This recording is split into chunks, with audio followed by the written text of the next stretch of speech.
السلام علیکم ورحمۃ اللہ وبرکاتہ۔ سورہ قریش پارہ نمبر 29۔ بسم اللہ الرحمن الرحیم۔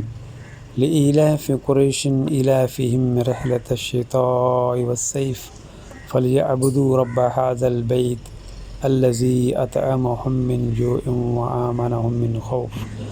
سورہ قریش کی برکتیں۔ نمبر 1، کھانا کھانے کے بعد پڑھنے سے پیٹ کم ہو جاتا ہے، پیٹ اندر چلا جاتا ہے۔ نمبر 2، اور انسان وقت سے پہلے بوڑھا نہیں ہوتا اور عمر کم ہو جاتی ہے۔ نمبر 3، سورہ قریش کو پڑھنے والا گیس، بادی، تبخیر معدہ نہیں ہوتی۔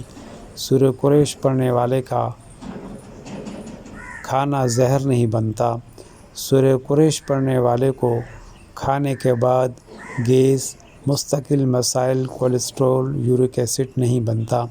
سورہ قریش پڑھنے والے کو کھانے کے بعد وہ کھانا ابدیت، صالحیت کی صلاحیت کا ذریعہ بنتا ہے۔ اپنا خیال رکھیں، ہمیں دعا میں یاد رکھیں۔ جزاکم اللہ خیر۔